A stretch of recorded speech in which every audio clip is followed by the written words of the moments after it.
Sebenarnya nih, secara singkat nih teman-teman ya, COVID ini, corona, kita bilang corona dulu ya. Corona sebenarnya itu sudah ada di tahun 1930 teman-teman. Duh, kok udah ada gitu kan pertanyaannya. Emang udah ada dari 1930 itu sudah ada, tapi memang variannya itu bermacam-macam teman-teman. Jadi ada yang kalau saya baca-baca di artikel itu ada banyak varian gitu kan, ada 7 dan bahkan ada tambah lagi variannya sekarang. Nah, kalau yang kita apa ya, yang biasanya apa ya sering terkena di masyarakat sekitar ini, itu yang varian SARS-CoV gitu namanya, SARS-CoV gitu. Nah, terus juga di 2012 juga muncul lagi. Nah, baru nih boomingnya itu yang di tahun 2019 di Wuhan, terus masuk di Indonesia itu di Maret. Nah, itu kenapa booming? Karena memang yang coronavirus yang sekarang ini dia udah perkembangannya udah sangat pesat, gitu, udah kayak lebih parah gitu, bukan sekedar coronavirus biasa gitu. Nah, kalau di sini coronavirus adalah kumpulan virus yang bisa menginfeksi sistem pernafasan gitu. Pada banyak kasus, virus ini hanya menyebabkan infeksi pernafasan ringan, seperti halnya flu. Nah, banyak kasus seperti itu. Jadi kayak gejalanya cuma flu dan jadi ya menyerangnya di bagian sistem pernafasan. Nah, tapi kalau misalnya orang terkena coronavirus gitu, tapi dia punya komorbid atau penyakit bawaan. Nah, ini yang patut kita waspadai gitu. Jadi sebenarnya yang menakutkan dari corona itu seperti ini. Misal kita anak muda, teman-teman di sini yang masih pemuda nih misalkan kena corona gitu. Mungkin karena imun kita kuat, itu apa namanya? Kita akan sembuhnya cepat. Akan tetapi ketika kita nih kena corona, terus kita balik ke rumah, di rumah kan kita ketemu bapak, ibu atau simbah. Nah, beliau-beliau ini kan umurnya sudah istilahnya sudah sepuh, ada yang udah tua juga dan lain-lain gitu. Nah, imunnya itu biasanya kalau orang-orang yang sudah sepuh itu biasanya imunnya agak menurun gitu. Nah, jadi takutnya bapak-bapak, ibu-ibu atau simba-simba yang mungkin terkena karena kita gitu, kita membawa corona terus menyebarkannya ke tidak sengaja menyebarkannya ke saudara kita. Nah, saudara kita ternyata punya penyakit bawaan lain gitu kan. Misal kayak oh ada terkena TBC juga, ada kena stroke juga, ada kena lain-lain gitu. Takutnya akan memperparah penyakit yang telah diderita oleh saudara-saudara kita gitu. Makanya yang mengerikan seperti itu. Kita kalau teman-teman pemuda sih saya rasa terkena insya Allah kalau kita makan makanan teratur terus juga olahraga itu gampang banget mudah untuk sembuh. Tapi ketika yang terkena orang tua atau orang yang sepuh itu penanganannya memang agak lebih sulit gitu. Makanya yang patut kita waspadai teman-teman. Walaupun mungkin kadang alah cuma kayak flu biasa atau apa gitu. Cuma kayak rasanya cuma kayak radang atau seperti apa gitu. Itu secara singkat ya teman-teman ya. COVID-19. Nah, mungkin bisa di next Mas Fabio. Oke. Nah, ini secara umum gejalanya ada secara umum, secara jarang, secara serius. Nah, ini maksudnya seperti ini. Yang bagian kiri itu adalah secara umum. Nah, gejala COVID secara umum itu biasanya ada demam, batuk kering, nafasnya terasa pendek gitu kan. Terus juga kelelahan. Biasanya ciri-cirinya seperti itu. Umumnya seperti itu. Tapi yang gejala jarang, jadi ini gejala tapi jarang terjadi. Ini nyeri tenggorokan, terus juga ada diare, sakit kepala, indera perasa atau penciuman itu menghilang. Jadi kalau kita makan makanan manis atau apa itu kayak rasa dan lain-lain gitu. Mata merah, konjungtivitas gitu, rasa nyeri gitu. Nah itu terjadi juga tapi jarang. Terus ada yang gejala serius. Nah kalau masuknya gejala serius ini biasanya udah kayak susah bernafas, sesak nafas gitu.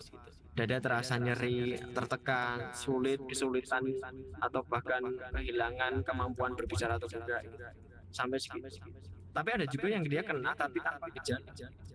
Nah, ini tergantung kondisi tubuhnya masing-masing. Ini ya teman-teman, sekilas saya ingatkan tentang coronavirus itu seperti apa. Oke, next. Nah, saya cuma lebih pengen menekankan teman-teman, mari kita lakukan ini aja. Lakukan kebiasaan ini. Kita itu sebenarnya kita nggak tahu kalau nunggu-nunggu. Maaf, bentar. Oke. Kalau kita menunggu corona atau pandemi ini reda, itu memang agak sulit. Maksudnya kita nggak tahu pastinya kapan selesai. Bisa tahun depan, bisa tahun ini, atau bahkan 2 atau 3 tahun lagi baru kelar, gitu. Atau bahkan nggak kelar-kelar, gitu. Ya saya jangan sampai itu terjadi. Cuma itu hal yang tidak bisa kita prediksikan. Makanya solusinya adalah mari kita hidup bersama corona. Hidup bersama corona itu bukan berarti kita kena corona, bukan, tapi menyesuaikan diri dengan corona. Apa nih? Yang pertama mungkin nih, rajin cuci tangan. Jadi ketika melakukan aktivitas apa-apa, mau makan, mau minum, mau apapun itu, dibiasakan cuci tangan atau menggunakan hand sanitizer. Nah, itu kita dituntut untuk berperilaku hidup sehat juga. Yang kedua, kita tekankan, mari kita memakai masker. Maskernya itu diusahakan masker medis. Kalau enggak masker kain, tapi yang 2 lapis gitu ya. Jadi jangan yang masker kain tipis gitu. Dan dipakai kalau bisa maksimal 4 jam. Dan tetap jaga jarak. Nah, ini kebiasaan yang patut kita lakukan. Jadi walaupun kita kegiatan di luar, mari kita bersama-sama kita coba adaptasi kebiasaan gitu. Kita misalnya di sini, teman-teman di sini ada yang kerja, bapak ibu semuanya di sini kerja. Nah, kita kerja harus keluar. Nah, tapi kita harus tetap biasakan gitu kan, agar kita, ya walaupun mungkin masih banyak ragu-ragu gitu. Sebenarnya corona itu ada nggak sih? Kok ada yang bilang gini gitu, kok ada yang bilang gini gitu. Nah, daripada teman-teman atau saudara-saudara semuanya di sini itu apa namanya, kayak percaya nggak percaya, mending teman-teman atau saudara-saudara semuanya di sini mempraktekkan hidup sehat bersama-sama agar nantinya teman-teman tuh aman gitu kan. Kalau kita berlaku hidup sehat itu kita nggak cuma terhindar dari corona, tapi juga penyakit-penyakit lain gitu. Nah, mungkin next.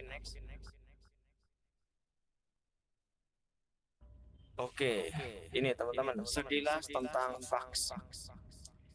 Nah, tadi sudah membahas sekilas, saya ingatkan tentang coronavirus itu seperti apa. Ini sekarang vaksin nih. Oke.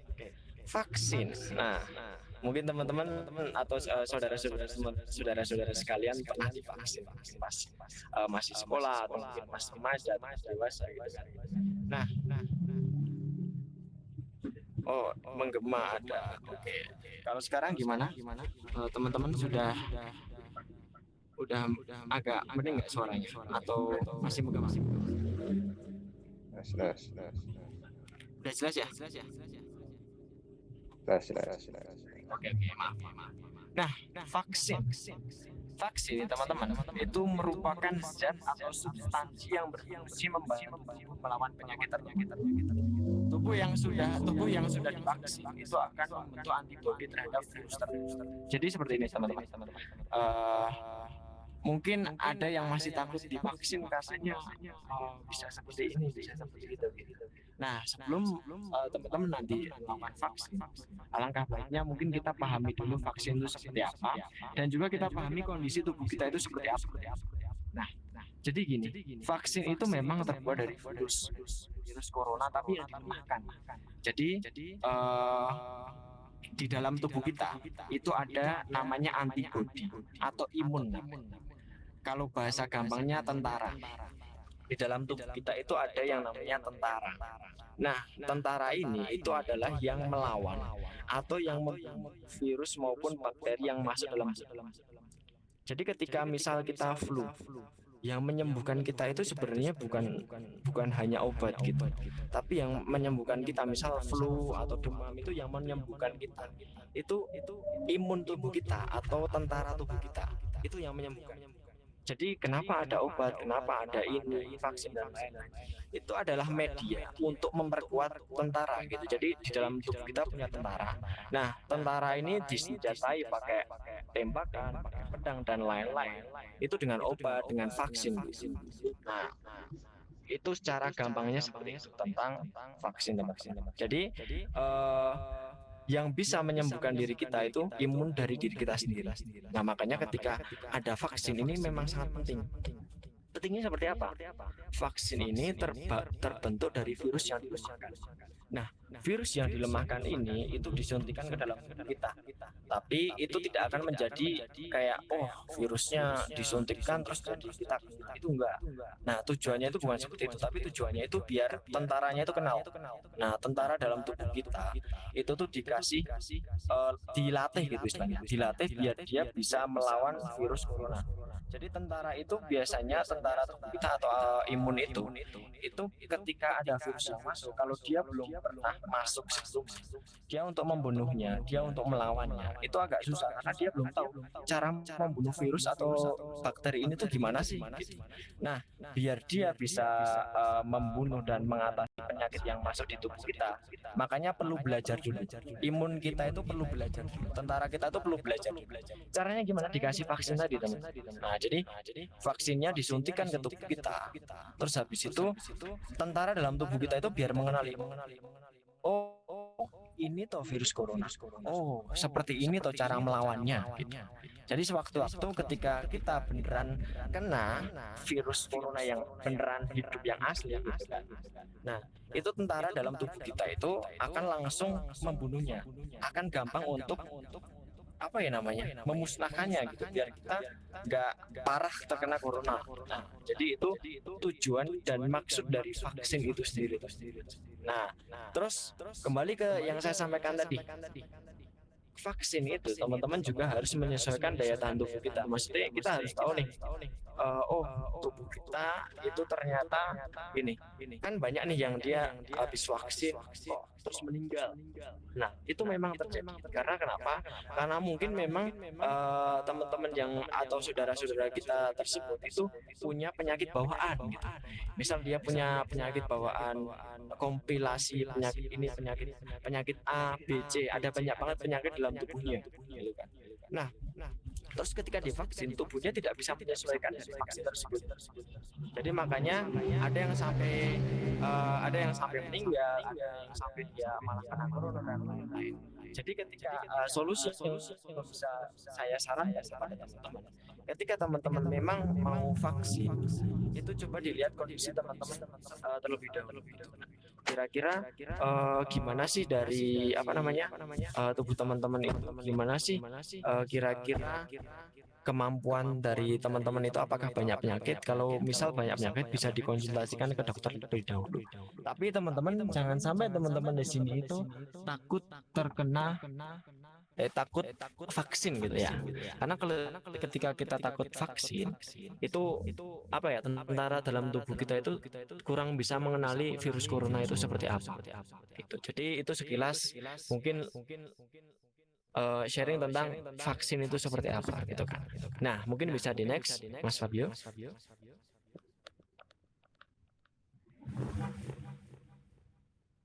Oke.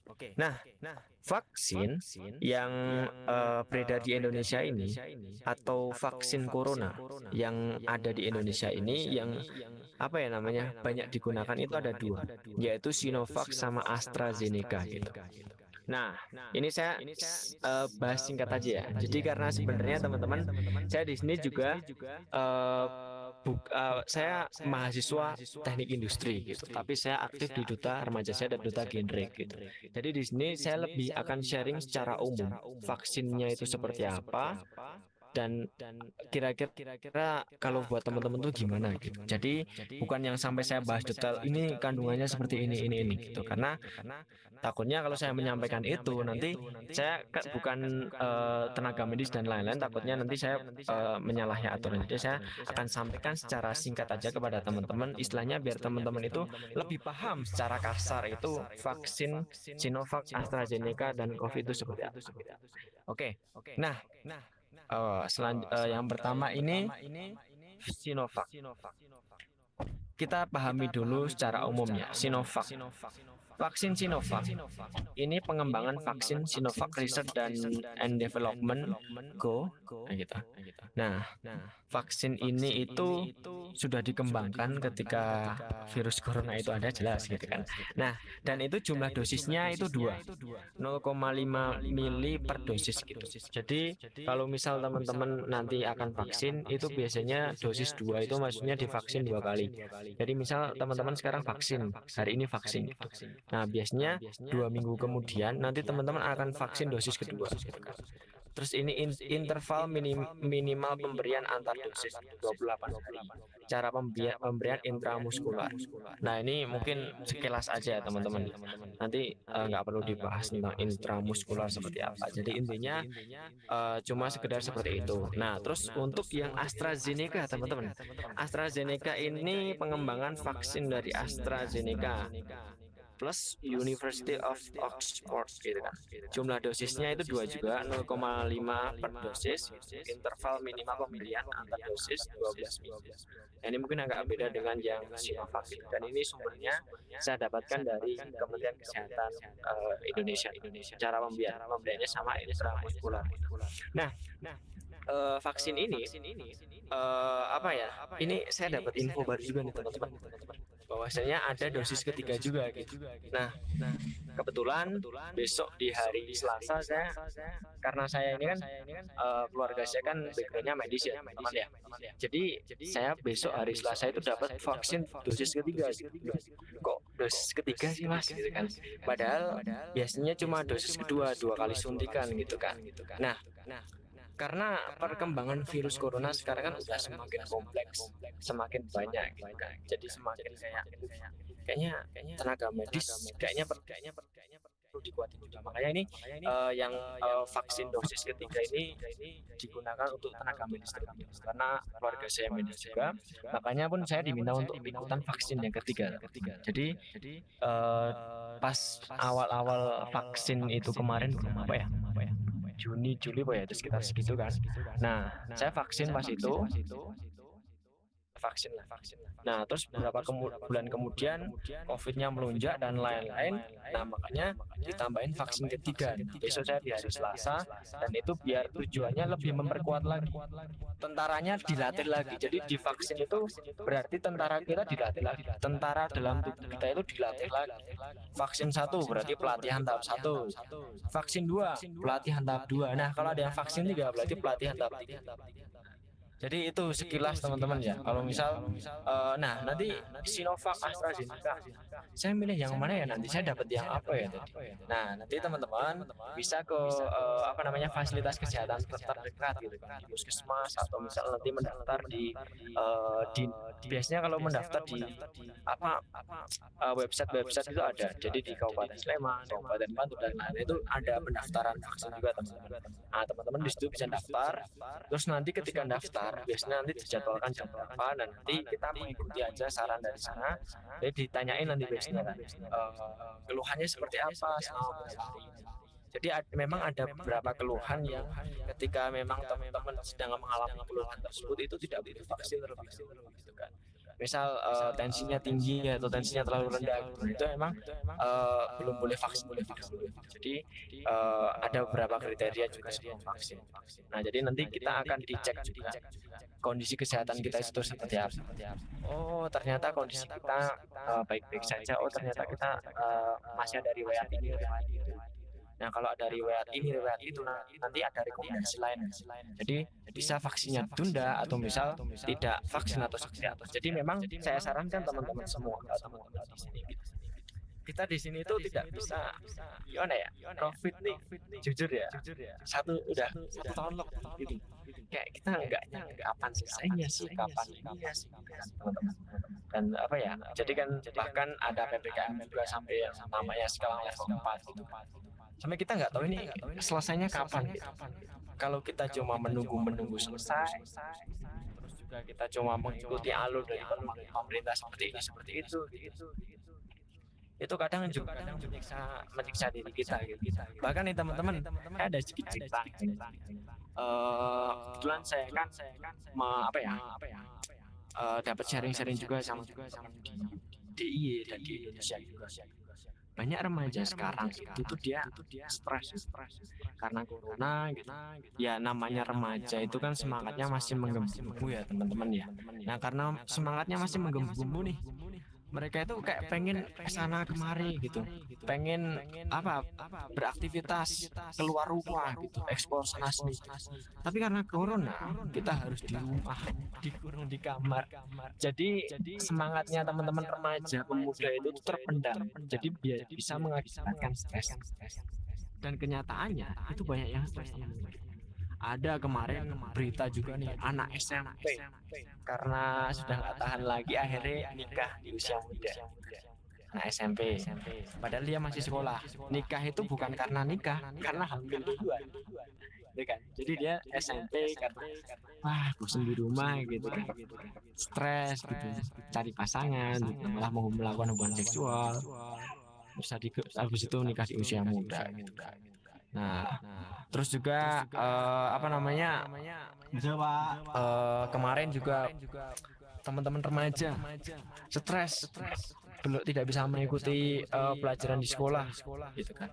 Terus alhasil bunuh diri. Gitu.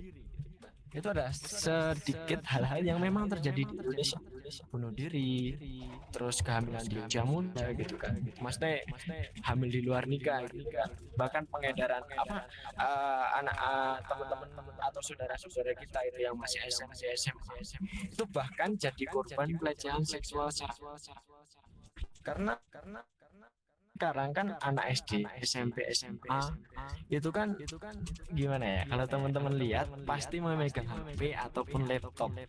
Karena ya sekolahnya mau gimana lagi kalau nggak megang HP, nggak megang laptop, semuanya online. Nah, bagus sih teman-teman jadi lebih paham lagi tentang penggunaan gadget itu seperti apa. Cuma di sisi lain banyak penjahat ya dalam artian kalau bahasa kasarnya penjahat kelamin gitu kan. Nah, itu tuh yang memanfaatkan hal itu. Jadi teman-teman remaja yang punya media sosial dicatin gitu. Misal anak SD itu dicat sama orang yang kurang baik gitu kan. Dicat gitu, dikirimin foto atau video vulgar gitu kan. Atau bahkan dijebak disuruh mengirimkan foto dirinya yang vulgar. Nah, itu kan sudah masuknya pelecehan seksual secara online dan itu sangat mempengaruhi mental gitu. Nah, itu sedikit cerita ya kondisi remaja saat ini tuh kayak gimana gitu kan. Yang wah, kalau dibilang itu hanya sebagian kecil hal yang dialami dan itu masih banyak lagi karena COVID. Makanya saya cuma pengen mengajak teman-teman, ayo kita hidup bersama COVID. Kalau kita hidup cuma gitu aja, gini-gini aja, kita susahkan berkembang. Makanya kita harus adaptasi diri bersama COVID. Kita jangan sampai terkena, kalaupun terkena jangan sampai menularkan ke yang lain gitu. Mari perkuat kekebalan tubuh kita. Ayo tubuh kita itu dikasih tameng, dikasih tentara yang kuat. Biar nantinya kalau ada virus-virus atau penyakit-penyakit yang masuk itu bisa lebih apa ya melawan lagi gitu. Dan juga kita bisa beraktivitas di luar rumah sana gitu kan dengan kekebalan tubuh kita yang lebih matang lagi, lebih siap lagi. Nah, dengan apa kita mempersiapkan itu? Yaitu dengan vaksin teman-teman. Sudah saya tekankan tadi ada 2 vaksin Sinovac atau AstraZeneca, yaitu bisa nanti digunakan teman-teman sesuai dengan kondisi teman-teman seperti itu. Nah mungkin next terlebih dahulu. Oke, nah mungkin selanjutnya saya pengen ini nih Mbak Azila nih. Halo Mbak Azila, gimana? Halo Mas Mahri. Halo Mbak Azila. Halo. Oke, nah aku cuma ini kita lebih sharing santai di sekarang. Nah, nih Mbak Azila ini kan kemarin sempat COVID juga ya. Iya, Gimana kamu Mbak? Sakit nggak COVID? sakit sih Mas. Gak enak banget rasanya. Oke. Nah coba nih ya, saya cuma pengen tahu nih kemarin Mbak Azila itu gimana pengalamannya pas COVID itu seperti apa? Mungkin bisa diceritakan terlebih dahulu. Terus juga nanti mungkin bisa disambung sedikit nih Mbak. Kayak misal, wah kemarin aku COVID, terus aku di tes ini nih ada tes rapid, ada tes web, tes PCR gitu, tes ginos atau tes apa apa gitu kan. Nah mungkin juga nanti disampaikan sekilas kira-kira apa sih bedanya gitu kan, kira-kira apa sih secara detail bayarnya berapa sih gitu kan, atau ada rekomendasi yang murah gitu kan Mbak, karena sekarang kadang perjalanan-perjalanan gitu harus tes terlebih dahulu gitu. Nah monggo coba Mbak diceritain gitu kan kira-kira pengalamannya gimana. Oke Mas Fahri, terima kasih atas waktunya. Assalamualaikum warahmatullahi wabarakatuh. Halo teman-teman semuanya, sebelumnya perkenalkan nama saya Azila Kabana Juani. Nah di sini Azila ingin sharing ke teman-teman tentang pengalaman Azila terjangkit COVID-19. Nah penyebabnya tuh apa sih? Jadi orang tua saya kebetulan itu adalah seorang tenaga medis yang merawat pasien-pasien COVID-19. Nah pada saat itu ayah saya terdapat terkena beberapa gejala yaitu seperti demam dan lain-lain. Langsung kan ayah saya isoman dan sekeluarga diminta untuk swab, teman-teman. Diminta untuk swab. Ternyata ayah saya, ibu saya dan juga saya itu positif COVID-19. Dan kakak saya yang dua, jadi saya tuh ada lima nih. Ayah saya, ibu saya, kakak saya dua dan juga saya. Nah setelah itu kakak saya negatif, alhamdulillah. Terus kita isoman bertiga. Karena kondisi yang semakin parah dan saturasi oksigen saya itu sempat 71, yang dimana normalnya itu 95 kalau nggak salah. Nah setelah itu kita dirujuk ke RSA UGM karena di RSA UGM itu penuh ya bednya. Terus kita dirujuk lagi ke RS Prambanan. Nah di RS Prambanan kita dicek lagi tuh pakai tes PCR. Nah tes PCR itu apa sih? Tes PCR itu dengan cara mengambil swab nasofaring atau bagian tenggorokan di belakang hidung, nasal atau tenggorokan. Nah, tes ini itu sangat akurat ya teman-teman. Nah, setelah itu ternyata hasilnya positif. Nah, setelah itu kami berdua dengan ayah saya diminta untuk isolasi di rumah sakit Prambanan. Nah di rumah sakit Prambanan itu kita isolasi sekitar seminggu karena waktu itu kondisi sudah lumayan membaik. Nah karena juga banyak pasien yang ingin isolasi di rumah sakit, maka kita diminta untuk isolasi mandiri setelah itu. Nah, rasanya itu ya teman-teman, waktu kita sekeluarga, setelah saya keluar dari RS, ternyata kakak saya itu positif teman-teman, positif COVID juga. Nah itu sekeluarga kan jadinya, sekeluarga positif COVID-19. Rasanya tuh ada tetangga-tetangga, ada beberapa tetangga yang mendiskriminasi kayak COVID, kayak semacam apa ya, kayak aib gitu loh teman-teman. Nah terus pesan saya untuk teman-teman, jika ada tetangga yang terjangkit COVID-19, yuk beri mereka dukungan moral, material, dan logistik. Dukungan moral sangat penting dan diperlukan dan tidak memusuhi atau mengecilkan mereka. Terima kasih. Sekian dari sharing season dari saya. Bila ada salah kata mohon dimaafkan. Wassalamualaikum warahmatullahi wabarakatuh. Oke, ini lanjut ke saya lagi ya Mas. Nanti ya Mas nanti. Oke. Ya, tadi Mbak Zila rasanya gimana sih Mbak? Yang paling sakit tuh apa? Kalau misal pas kena COVID tuh, kayak sesek atau apa gitu? Oh iya Mas, waktu itu rasanya tuh sesak, terus juga saturasi oksigen itu sempat 71 dan juga demam, sakit di bagian pinggang dan tulang. Berarti kayak nafasnya tuh susah banget gitu ya? Iya. Kayak ditekan aja gitu dadanya rasanya. COVID beneran ada kan, Mbak? Beneran Mas, beneran ada dong. Rasanya Ini nggak buat usah teman-teman nih, ini banyak loh teman-teman muda tuh, ya. Ini banyak temanku aja sih ya, dia tuh percaya banget sama konspirasi gitu kan. Jadi kayak, wah COVID ini tuh buatannya Bill Gates dan lain-lain gitu kan, biar orang-orang pada di rumah, biar bisnisnya Bill Gates semakin naik dan lain-lain gitu kan. Ya mungkin banyak pendapat seperti itu, atau mungkin teman-teman di sini juga berpikir seperti itu. Sebenarnya kalau dalam segi pendapat, misal teman-teman mau berpikir seperti ini, seperti itu hak teman-teman. Cuma yang saya tegaskan di sini, eh, alangkah baiknya kita memang menjalankan apa yang memang dianjurkan gitu. Jadi sewaktu-waktu ketika kita kenapa-napa, itu kita akan tetap aman gitu teman-teman. Kita akan tetap siap untuk menghadapi apapun yang terjadi. Nah, kalau misal teman-teman di sini masih kurang percaya nih, gitu. COVID-nya pakai minus apa tuh? Nah, kalau teman-teman COVID-nya jangan-jangan di Microsoft juga ya, lewat virus tuh ada COVID juga tuh, COVID antivirus atau apa gitu.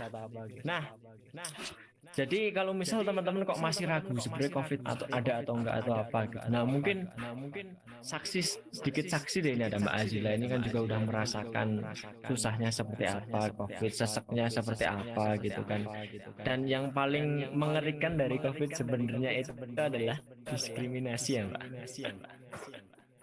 Jadi teman-teman jangan sampai ya, saya cuma tekankan di sini, teman-teman di sini dan saudara-saudara semua di sini, jangan sampai teman-teman ketika ada saudara kita yang COVID, saudara, teman ataupun siapapun yang COVID, itu jangan sampai kita yang namanya mendiskriminasi gitu. Kasihan loh orang yang dia misal nggak tahu apa-apa, tiba-tiba terkena penyakit gitu. Gara-gara penyakit itu terus dijauhi seseorang, dianggap seperti ini, dianggap seperti itu, padahal dia nggak salah apa-apa gitu kan. Nah, kalau misal kita digituin, rasanya seperti apa? Makanya, mari kita bersama-sama menciptakan lingkungan yang baik, teman-teman. Gimana menciptakan lingkungan yang baik gitu kan? Kita menilai suatu hal itu dengan hal yang positif. Misal ada saudara atau teman di sekitar kita itu yang terkena COVID, mari kita support bersama-sama, jangan dijauhi ya. Maksudnya jaga jarak oke, tapi tetap kita berikan support lewat online atau seperti apa gitu.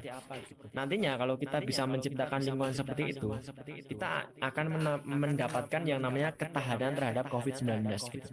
Jadi walaupun virus menyerang salah satu teman di dusun kita atau di desa kita atau menyerang saudara kita, itu kita ada support system agar nantinya orang yang terkena COVID ini itu dia istilahnya, wah aku ada yang support ya, jadi dia akan lebih cepat sembuh gitu, daripada dibiarin nggak disupport malah didiskriminasi. Itu takutnya malah apa namanya ya, dia susah sembuh, bahkan bisa secara tidak langsung menularkan ke yang lain gitu.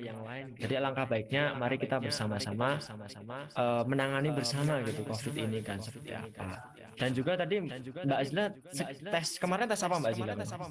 Yang tes itu ikut tes apa? Oh, kalau misalnya waktu tes pertama kali itu Azila ikut tes swab antigen. Nah, di tes swab antigen ini tuh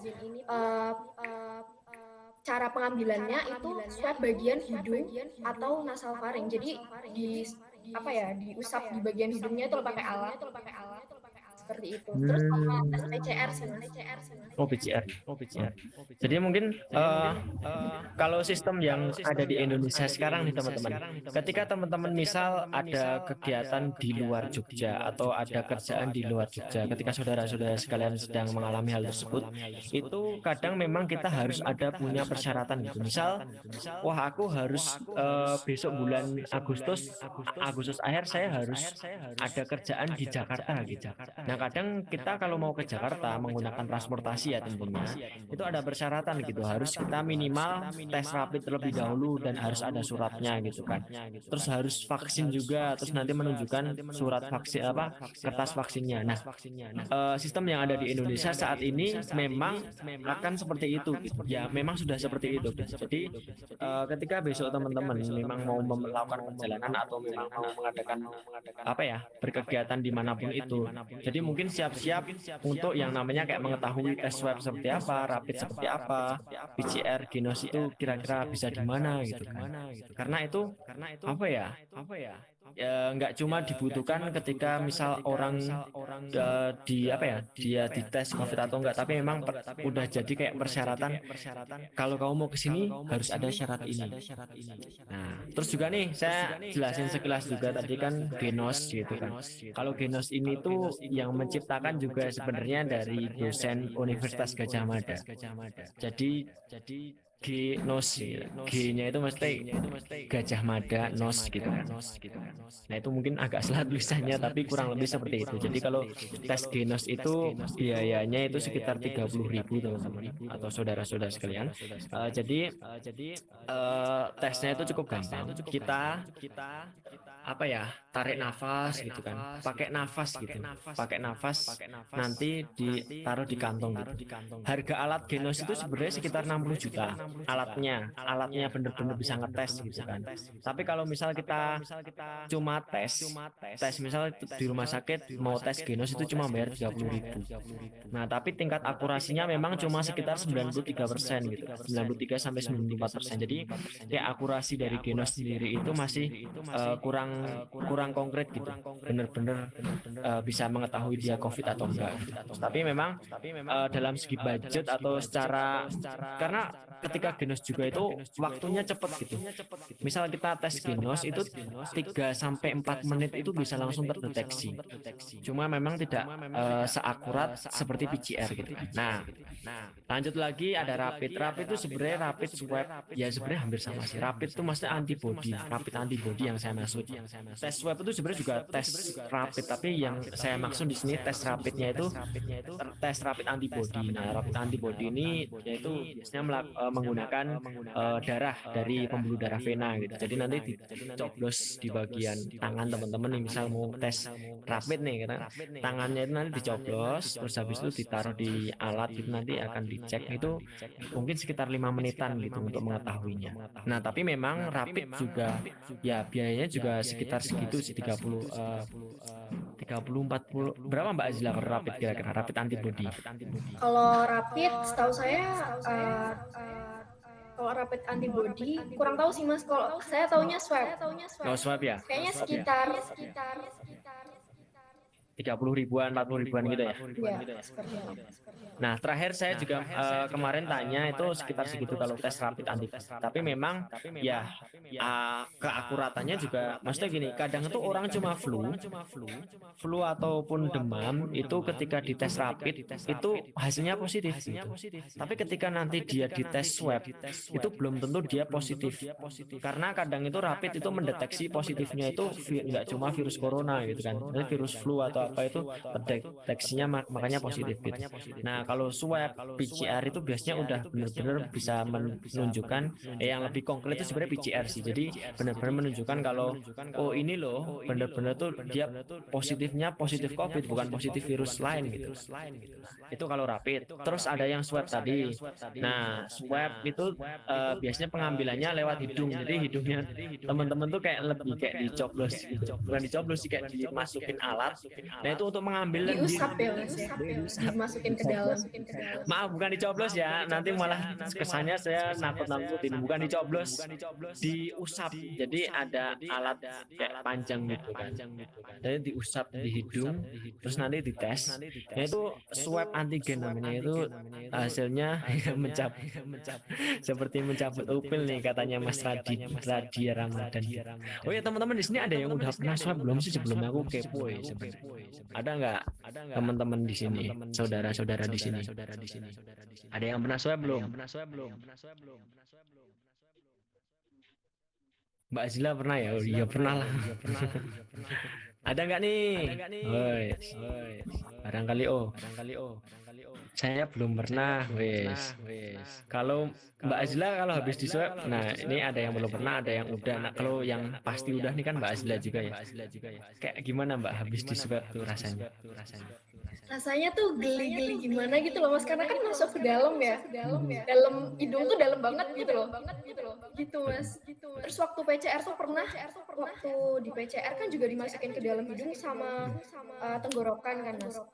Waktu di dalam hidung tuh kayak pernah sampai kayak keluar darahnya gitu loh di Oke. ininya, di alatnya yang Oh, putih. berarti paling memang kayaknya hidungnya baru ada yang sakit gitu di tempatmu, ya kan? Jadi kayak kesenggol, misal ada luka nih, kadang kayak gitu, misal di dalam hidung kita nih ada luka gitu kan, terus kesenggol gitu. Nah, terus biasanya berdarah, tapi itu jarang banget terjadi, karena memang swab atau tes-tes kayak gitu kan, apa ya, ngambilnya cuma lendir bukan ngambil darah gitu. Tapi yang paling sering terjadi itu biasanya jadi kayak agak pilek, gitu nggak sih, Mbak Sila? Ya benar Loh, benar ini benar. juga nih dari Mas siapa tadi? Mas Raditya, saya kalau ngupil terlalu dalam juga berdarah, Kak. Gak apa-apa, yang berdarah hidung, yang penting hatinya nggak berdarah gitu ya, Mas. Asik, ya nggak apa-apa lah. Dikit-dikit bercanda ya guys, santai aja kita. Kita tuh di sini walaupun terjebak COVID tuh jangan sampai kita patah hati ya. Patah hati tuh banyak ya karena perempuan, karena pekerjaan atau karena sekolah gitu. Jangan sampai kita patah hati, tapi kita harus kuatkan hati, kata kan. Oke, nah tadi ya nyambung lagi ke swab teman-teman ya. Jadi memang saya juga pernah swab. Tuh, sudah 2 kali saya swab, alhamdulillah negatif terus. Jadi nggak sakit, cuma kayak habis diambil indrinya di dalam itu jadi kayak mau pilek gitu istilahnya, kayak berkaca-kaca mukanya gitu. Nah di tes swab ini sendiri itu kan ditunggu hasilnya, nanti diambil, ditunggu hasilnya sekitar 10 sampai 15 menit saudara-saudara sekalian. Jadi ketika udah ditunggu dicek 10 sampai 11 10 sampai 15 menit nanti langsung tahu hasilnya berapa, dan itu harganya kalau misalnya teman-teman saudara-saudara mau swab itu sekitar 100 sampai 150.000. Nah, itu misal dibutuhkan ketika misal teman-teman kok bener-bener udah terpapar gitu. Kayak wah aku kayaknya kemarin ketemu sama temen yang dia COVID gitu. Nah, daripada ragu-ragu mending langsung swab aja. Nah, kalau mau tanya rekomendasi swab yang murah itu nanti japri saya aja. Itu murah loh, 100.000 ada yang. Jadi ya sebenarnya saya prihatin juga sih ya. Tes kayak gini kok ya mahal gitu. Tapi ya mau gimana kita eh apa ya terjebak di kondisi yang seperti ini, jadi memang kita harus banyak-banyak adaptasi saudara-saudara. Nah, swab itu kan 100 sampai 150.000 gitu, nanti udah dapat suratnya juga, jadi nanti ketika perjalanan atau ujian perlu swab itu bisa ke rumah sakit atau tempat-tempat terdekat. Itu banyak kok udah ada kayak rumah sakit, puskesmas atau dan lain-lain gitu. Nah, terus yang terakhir nih PCR. PCR ini tes yang paling konkret. Biayanya 900.000 tapi teman-teman. Jadi sekali tes itu sekitar 900.000 itu tarif maksimal. Kalau dari pemerintah itu 900.000 maksimal. Jadi minimalnya ada yang 700, 800 tergantung rumah sakitnya mana. Cara pengambilan lendirnya itu sama dengan tes swab. Jadi ada dimasukin alat nanti kayak ya istilahnya kayak yang kayak disuapin tadi, diambil lendirnya. Terus habis itu dicek di laboratorium dan itu sekitar berjam-jam istilahnya. Jadi kalau teman-teman tes PCR itu biasanya tesnya ngambil lendirnya itu cepat, cuma nunggu hasilnya yang kadang menunggu hari gitu. Jadi misal prosesnya kan agak lama ya karena benar-benar konkret kan. Itu makanya perlu prosesnya itu berjam-jam, sehingga kalau prosesnya berjam-jam kita misal tesnya hari ini ya biasanya hasilnya besok atau 2 hari atau 5 hari kemudian, tergantung antigen juga. Tapi hasilnya biasanya udah paling konkret kalau di yang PCR. Karena tingkat kekonkretannya kalau PCR itu 100%, swab itu 97 sekitar segitu. Nah, rapid sama genos itu ya sekitar 93 94-an lagi. Itu teman-teman sekilas tentang tes ya. Jadi ketika teman-teman nanti kok waduh kok kayaknya aku ketemu orang yang COVID ya. Wah, daripada teman-teman ragu aku COVID atau enggak gitu kan, ada yang dia terkena COVID tapi dia tanpa gejala teman-teman. Nah, daripada teman-teman ragu-ragu aku kena atau enggak ya, terus kok aku enggak ada gejala ya, tapi aku ketemu ya kemana, aku salaman ya gitu kan. Nah, daripada ragu dan takutnya kita ternyata terkena tapi kita tanpa gejala dan malah kita menularkan ke saudara-saudara kita yang lain. Nah, kalau hal tersebut sampai terjadi, kasihan nanti misal saudara-saudara kita yang notabene masih apa ya, sudah sepuh gitu kan, istilahnya sudah apa ya, imunnya atau banyak penyakit, imunnya rendah gitu. Takutnya kalau mereka ikut terkena itu rawan sekali rawan sekali menyebabkan kematian. Nah, makanya memang amannya ketika kita udah terkena, waduh kayaknya aku kena ya. Nah, mending saya sarankan kayak tes dulu gitu. Tes itu tempatnya ada banyak, bisa di rumah sakit, di puskesmas. Rata-rata fasilitas-fasilitas medis sekarang sudah ada tes swab dan komen swab rapid itu udah ada semuanya. Nah, kalau PCR biasanya di yang rumah sakit gede itu udah ada gitu. Jadi itu salah satu saran teman-teman ya, ketika teman-teman misal tidak sengaja terpapar atau seperti apa gitu. Tapi jangan sampai. Nah, makanya memang saya selalu tekankan buat teman-teman di sini, mari kita kan beranikan diri untuk vaksin ya. Karena vaksin ini adalah cara melatih daya tahan tubuh kita. Biar tentara dalam tubuh kita itu kuat. Intinya gitu, biar kuat, biar kita itu bisa istilahnya bisa menikmati dunia luar lagi gitu kan, traveling ke sana kemana. Kangen nggak sih teman-teman kira-kira? Udah setahun gitu kan kita kayaknya terjebak gitu kan. Terus kayak pengen main, pengen ketemu sama teman-teman. Kangen nggak teman-teman? Kangen lah. Saya juga sendiri sebenarnya juga ya, saya tuh orangnya ekstrovert gitu. Jadi ekstrovert tuh kalau cuma di rumah itu kayak aduh kayak nggak bisa gitu di rumah, terus saya harus keluar gitu. Nah, kalau introvert tuh orang-orang yang dia itu nyaman di rumah, saudara-saudara. Nah, jadi kalau orang tipikal kayak saya itu memang harus memperkuat daya tahan tubuh. Dengan apa? Kita bisa dengan vaksin. Terus juga jangan lupa olahraga ya teman-teman ya. Karena ketika kita tidak mengimbangi diri kita dengan olahraga, imun kita pun tidak akan kuat. Dan ini saya juga gimana ya, sedih juga ya teman-teman ya. Semenjak COVID ini tuh banyak saudara-saudara saya dan teman-teman saya itu meninggal. Serius. Barusan kemarin itu bapaknya teman saya itu meninggal gitu. Karena COVID juga. Barusan kemarin ini gitu kan. Saya kemarin layat juga kan. Terus juga tapi dengan protokol kesehatan kalau yang meninggalnya COVID. Terus juga tanggal 3 Agustus kemarin kalau nggak salah. Temen sepantaran saya ya, paling kalau sekarang nih misal umur saya sekarang misal 21. Nah, teman saya ini dia umurnya 23. Dia meninggal gitu. Barusan 3 Agustus kemarin. Sama-sama duta genre dari Jogja, sama-sama anak duta tahun 2017 itu. Dia karena pandemi ini kan, karena dia punya penyakit bawaan, tapi teman saya ini dia meninggalnya bukan karena COVID, tapi COVID merupakan salah satu kondisi COVID atau kondisi pandemi ini itu salah satu kayak penyebabnya. Ya bayangin aja gitu kan. Kalau biasanya kalau nggak pandemi kita bisa keluar rumah, bisa periksa ke tenaga medis bebas, bisa olahraga ke sana kemari gitu. Tapi teman saya ini dia punya penyakit, dia cuma bisa di rumah, makan ya cuma seadanya di rumah, olahraga juga agak susah karena dibatasi, makanya juga meninggal juga. Terus juga beberapa bulan yang lalu teman saya dari Duta Remaja Sehat DIY juga nih, seangkatan sama saya, itu juga meninggalnya juga dadakan gitu. Jadi pas itu baru berkegiatan terus serangan jantung atau apa, terus meninggal. Nah, makanya kita juga nggak tahu gitu apa ya namanya, umur tuh nggak ada yang tahu gitu kan. Teman kita udah duluan atau saudara kita udah duluan, atau mungkin saya tiba-tiba duluan dalam waktu dekat atau apa, kita nggak ada yang tahu teman-teman. Ya memang apa ya, kita saat ini memang harus melaksanakan hal yang terbaik bagi tubuh kita maupun bagi orang-orang di sekitar kita.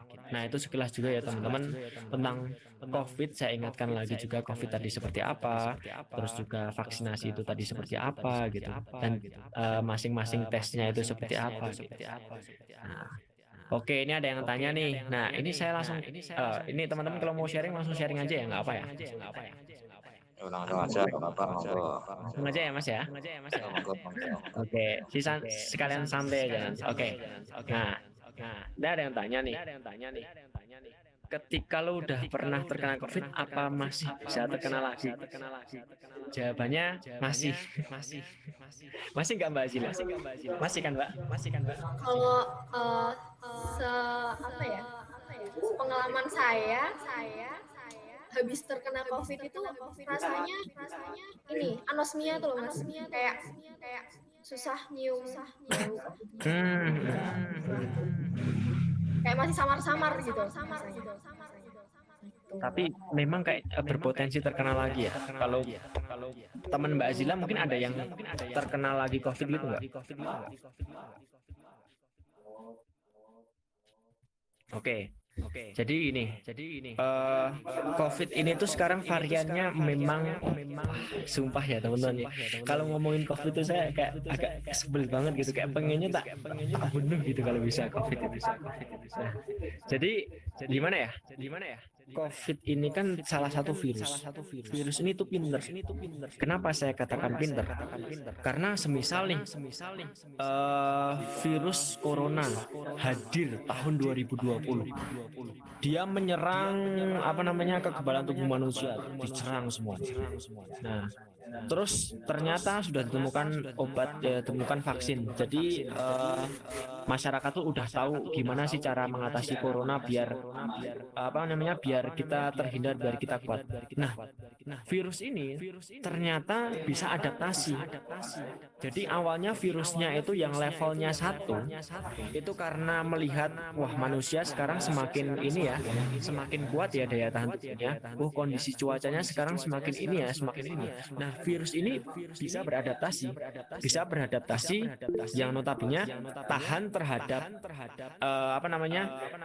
tahan terhadap itu gitu. Jadi kayak misal orang yang awalnya kena COVID, dia kena COVID lagi itu bisa karena mungkin dia terkena virus yang notabene lebih kayak sekarang kan ada varian Delta ya teman-teman ya. Nah, varian Delta itu yang saya dengar itu dia lebih ganas dari yang sebelumnya. Bukan lebih ganas sih, lebih gampang penularannya. Nih, varian yang terbaru ini lebih gampang penularannya. Jadi semisal varian corona yang lama ini, itu misal ada orang papasan tanpa masker, papasan kayak gini tanpa masker. Kalau yang varian lama itu biasanya tidak menularkan, Nah, kalau yang varian Delta ini, nih ketemu orang papasan, ini ada yang COVID nih papasan tanpa masker ya ini ya, cuma papasan nggak bersentuhan, itu bisa menularkan. Karena virusnya semakin kuat, semakin bisa beradaptasi dengan lingkungan, gitu. Jadi ketika ditanya bisa nggak sih orang yang kena COVID itu kena COVID lagi, jawabannya bisa. Jadi misal dia udah kena COVID, oh kok dia COVID lagi, ya memang bisa gitu. Makanya daripada kita itu wah aku menghindari diri biar tidak terkena COVID, aku di rumah aja lah biar nggak kena COVID gitu. Aku gini aja lah biar nggak COVID. Nah, itu kan kadang cari aman ya. Nah, kita bisa cari aman yang lebih aman lagi. Gimana? Rutin olahraga, makan yang teratur, terus vaksin juga. Karena dengan aktivitas itu kita bisa menguatkan daya tahan tubuh kita. Jadi ketika daya tahan tubuh kita kuat, imun kita kuat, ada orang papasan dengan kita, dia COVID papasan dengan kita, dia bawa varian Delta misalnya. Nah, kita akan lebih kuat untuk menangkal. Jadi virusnya ditangkal biar nggak kena ke kita. Gitu. Jadi seperti itu teman-teman ya, sekilas tentang COVID itu seperti apa. Bisa nggak sih menampilkan bisa nggak sih kayak udah kena lagi itu bisa berpotensi. Jadi memang walaupun udah vaksin itu juga berpotensi kena. Akan tetapi enaknya gini teman-teman. Orang yang sudah vaksin tapi terkena virus COVID itu biasanya penyembuhannya akan lebih cepat. Seperti itu. Jadi misal nih Mbak Azila, kemarin Mbak Azila udah vaksin ya Mbak Azila ya sebelum kena ya? Atau belum? Sudah, dosis vaksin. 1. Nah, nih Mbak Azila ini kebetulan udah vaksin dosis ke-1. Terus habis itu karena ortunya itu tenaga medis kan ya Mbak Azila kan. Ortunya tenaga medis. Kemarin juga alhasil kena juga kan Mbak Azila kan. Nah, kena tapi sembuhnya itu cepat. Berapa Mbak kemarin sembuh itu? Berapa hari sembuhnya? Mbak Azila? Mohon maaf Mas, terkendala sinyal. Oh, ini sinyal saya jelas nggak ya? Mas operator ini jelas nggak? Ini di tempat saya juga terkendala Mas kayaknya. Oke. Oke, enggak apa. Ya. Jelas Kalau mas, jelas. Oke, siap. Nah, Mbak Azla gimana itu kemarin yang pas kena apa namanya? Itu sembuhnya berapa hari?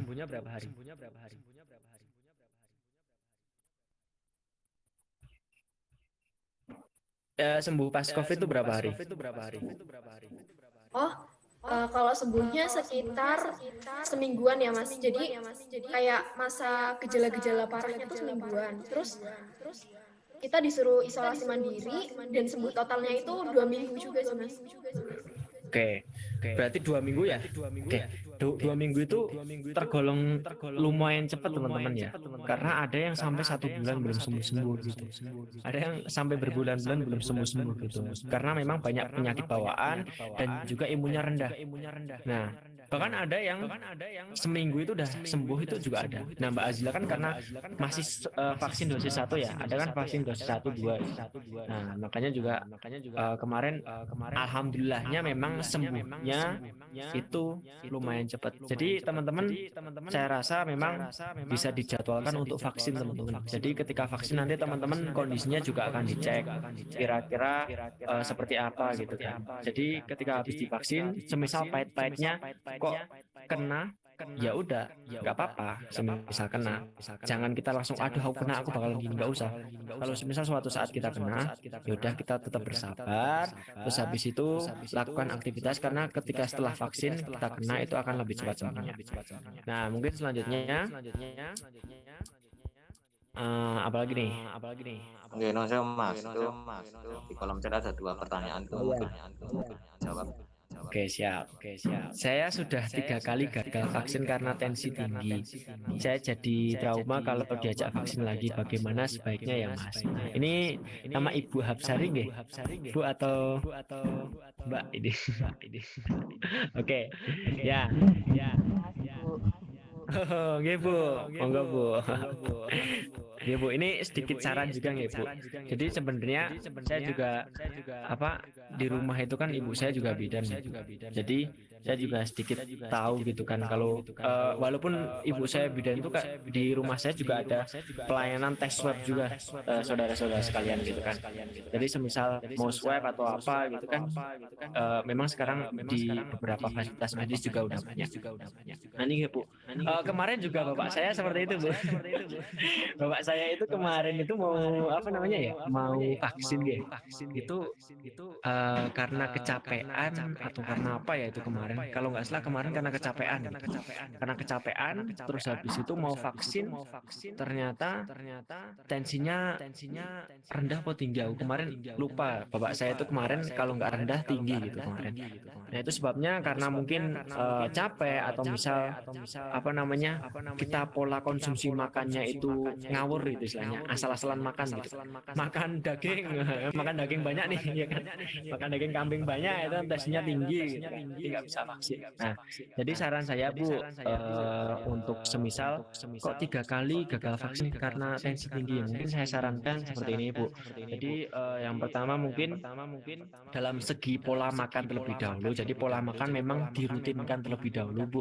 Jadi semisal makannya pagi siang sore atau seperti apa itu dirutinkan terlebih dahulu. Jadi misal dalam seminggu ini kita coba polanya diubah terlebih dahulu. Dalam seminggu misal makan teratur. Terus yang kedua coba bisa kayak olahraga kecil-kecilan gitu kan.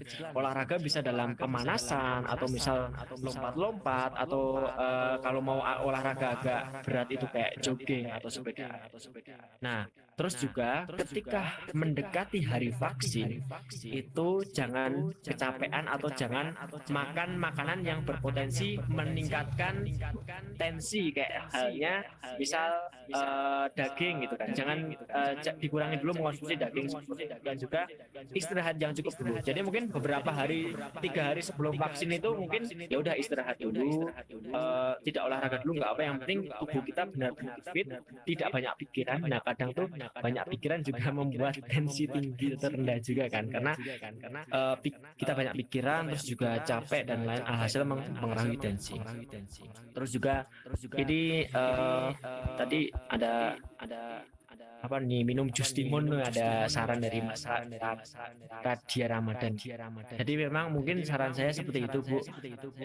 Yang jelas yang utama adalah istirahat yang cukup sebelum vaksin, jangan capek, jangan banyak pikiran, terus juga bisa rutin olahraga dan makan yang teratur. Nah kalau Ibu Absari kira-kira kemarin kendalanya seperti apa Bu? Kalau pas 3 kali itu apakah memang pas sedang capek atau seperti apa Bu? Ya, kelihatannya ya memang waktu sehari menjelang vaksin tuh memang kondisi saya sedang kurang sehat, kecapean Mas, ya naik. Walaupun saya udah minum tensi juga sih sebelum vaksin. Mungkin itu Mas. Nah, oke, baik Bu. Berarti udah istilahnya udah sedikit tahu ya Bu. Kira-kira jadi mungkin saya sarankan seperti itu Bu. Jadi mungkin kalau bisa sih mungkin jangan minum obat apa-apa dulu gitu Bu. Jadi pas vaksin itu misal 3 hari sebelum vaksin dirasa kok banyak kerjaan atau apa, mungkin bisa istirahat lebih dahulu untuk mempersiapkan hari di mana vaksin, dan juga misal capek itu jangan sampai yang terus mengkonsumsi obat ini aja. Tapi kalau misal kita sedang capek itu bisa obatnya yaitu dengan istirahat. Mungkin seperti itu Bu Hapsari nggih. Oke, matur nuwun Mas. Oke, sami-sami Bu. Oke. Nah, terus ada lagi dari pertanyaan Mas Irwani. Apakah kedepannya akan ditambah dosis vaksinnya seiring semakin variatifnya jenis COVID? Oke. Kalau ini saya hanya bisa jawab mungkin bisa. Nah, karena ini kan tadi saya juga sempat ini ya, apakah kedepannya ditambah dosis vaksinnya? Tadi kan saya juga sempat singgung kan, tenaga medis bahkan sekarang sudah ditambah sampai ke dosis yang ketiga. Nah, ini biasanya tergantung nanti dari kebijakan pemerintah. Ini Mas Irwan ya ini ya, Mas Irwan nggih?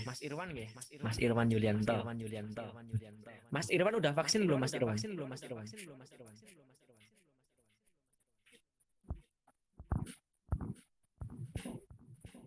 Halo Mas Irwan. Udah vaksin Mas Irwan?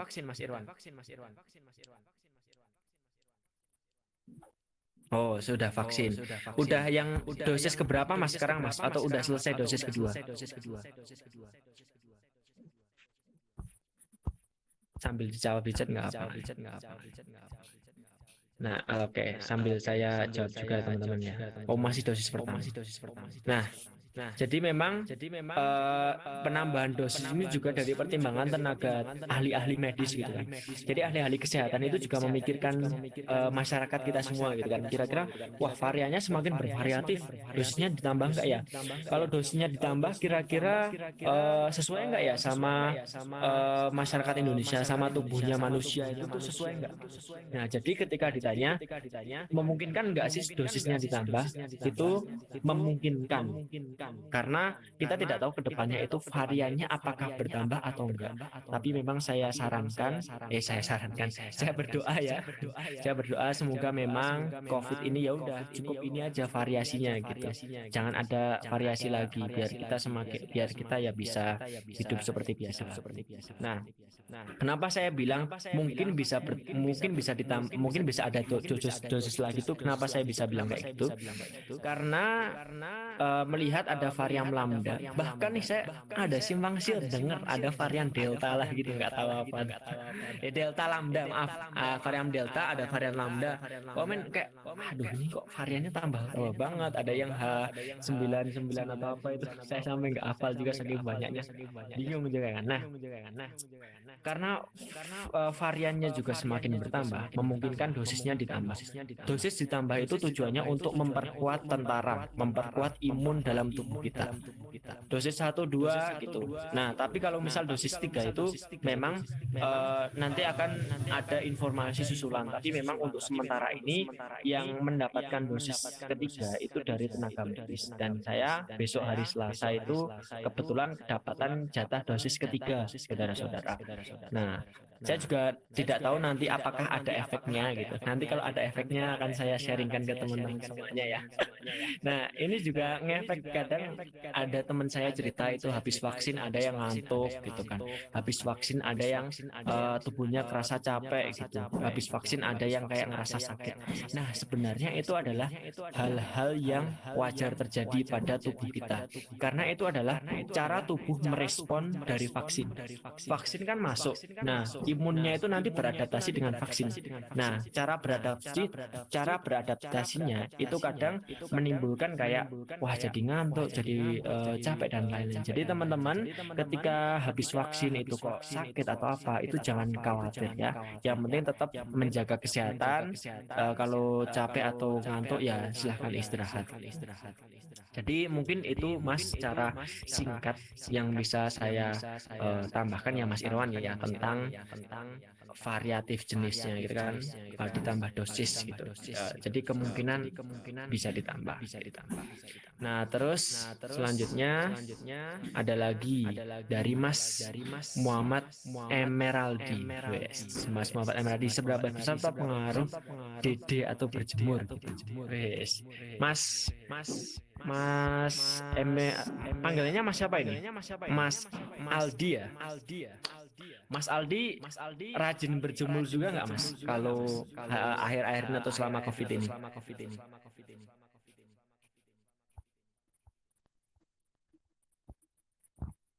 Mas Aldi, wes. Agak sering. Oke, bagus kalau misal agak sering ya. Karena sebenarnya Mas Aldi, oke. Nah, kalau ditanya seberapa besar pengaruh DD atau berjemur gitu. Sebenarnya pengaruhnya itu nanti masuknya secara tidak langsung gitu kan. Karena ketika, dan itu juga harus disesuaikan waktunya juga ya Mas gitu kan. Mas Aldi sedang berada di daerah mana gitu kan.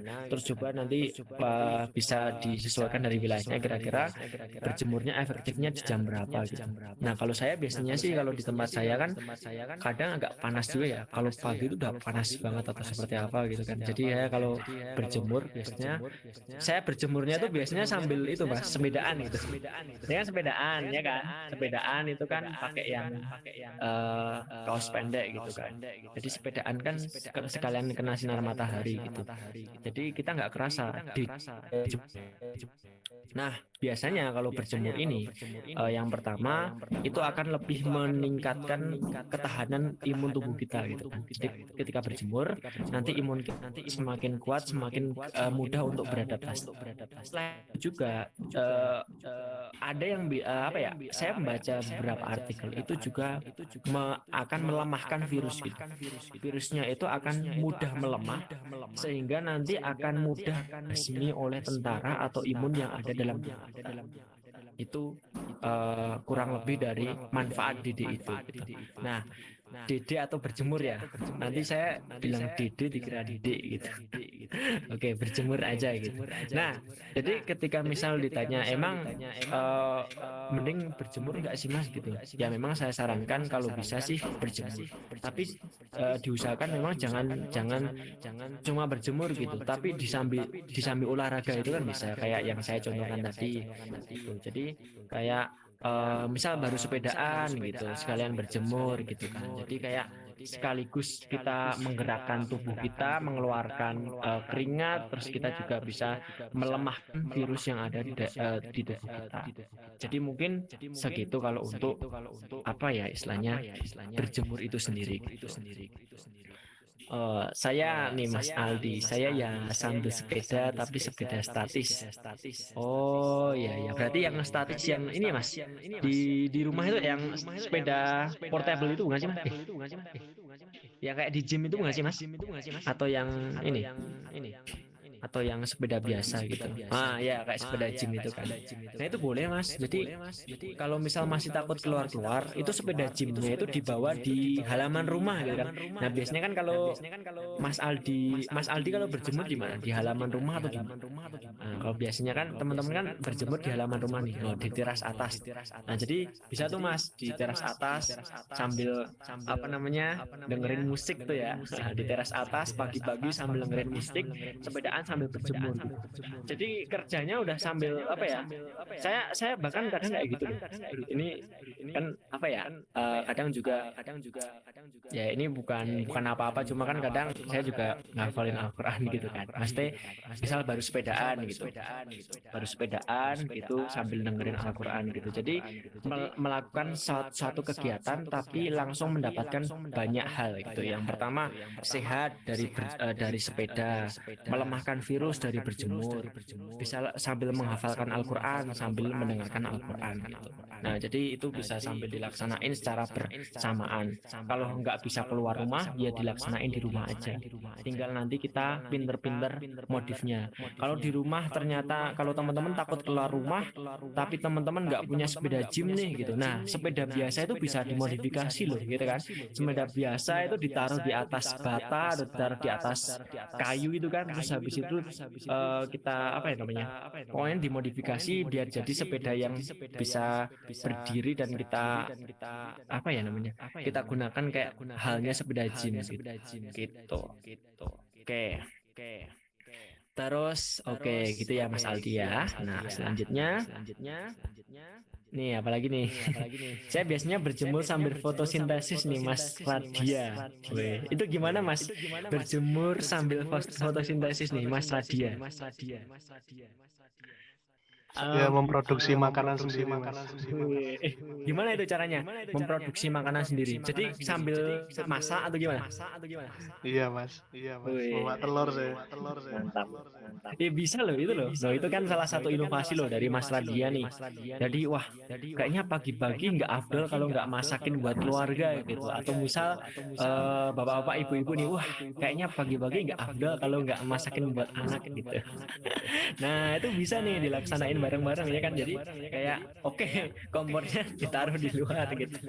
Atau misal memang kita mencari ya apa ya, memang agak rempong sih mindah-mindah itu. Tapi kalau kita apa ya berani tegas istilahnya, dapur kita tuh dibuat terbuka gitu. Di rumah punya dapur gitu, dapurnya dibuat terbuka gitu kan.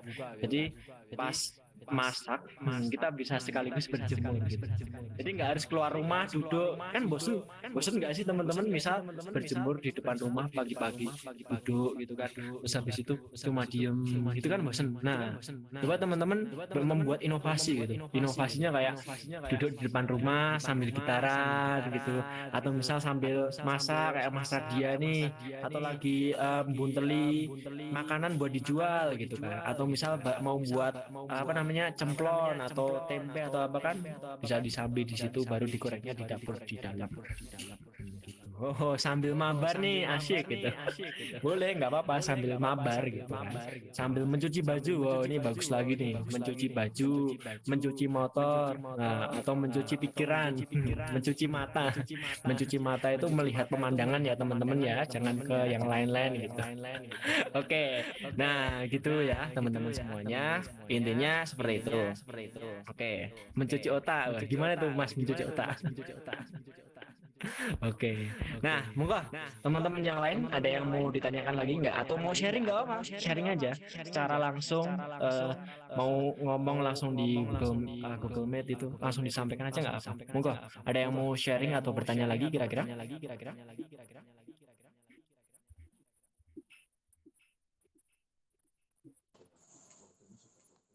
Sepertinya sudah Mas. Kayak udah sini. Oh, sudah kelewat ya. Oke. Mungkin saya tutup sekalian ya. Oke. Ya, gimana? Saya tutup ya ini. Ya, saya tutup dulu, nanti saya kasihkan ke Mas Pap. Oke, Ya. Intinya seperti itu ya, saudara-saudara semuanya. Itu mungkin sedikit sharing dari saya gitu kan. Mohon maaf tadi memang di awal ada terkendala, saya belum bisa on cam ya. Kebetulan saya juga ada di pelosok teman-teman, baru di Wonosobo saya kan. Jadi memang ya gimana walaupun PPKM atau seperti apa gitu kan. Karena memang kita di sini juga ada yang masih sekolah sekolah, ada yang kuliah, ada yang bapak-bapak, ibu-ibu sekalian juga sedang bekerja gitu.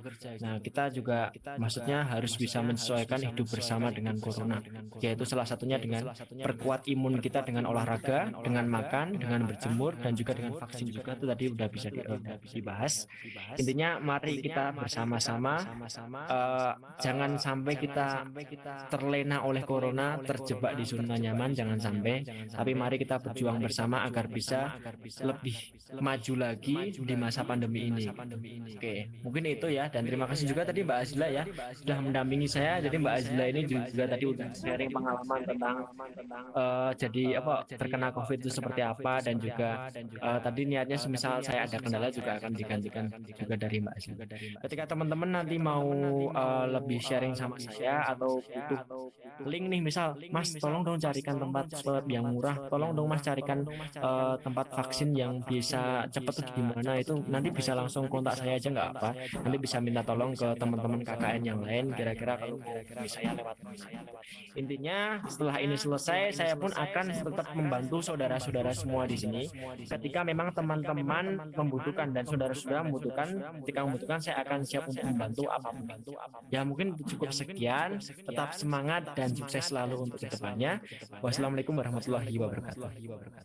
Waalaikumsalam warahmatullahi wabarakatuh. Terima kasih nggih Mas Fahri sama Mbak Azila juga nggih atas pemaparannya tentang vaksinasi dan juga segala tentang COVID-19 ini ya. Informasi yang sangat bermanfaat. Aturun nggih, Mbak Mas. Oke, saya rasa itu saja hari ini. Sudah cukup panjang juga ya. Diskusi pagi siang hari ini. Kalau begitu langsung saja nggih, tenmawon. Saya ucapkan terima kasih kepada semua hadirin yang telah hadir di sini, Bapak Ibu, sederek sedaya. Terima kasih sekali telah berpartisipasi ya.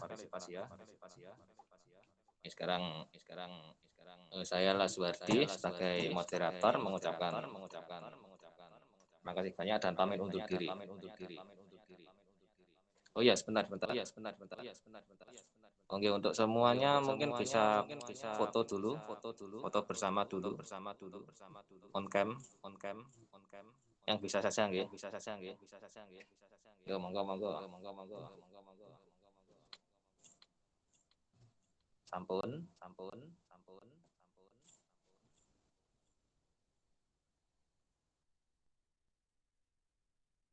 Ya, saya hitung ya. 1, 2, 3.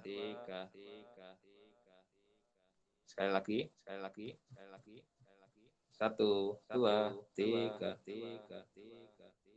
Mantap. Oke, terima kasih banyak matur nuwun nggih.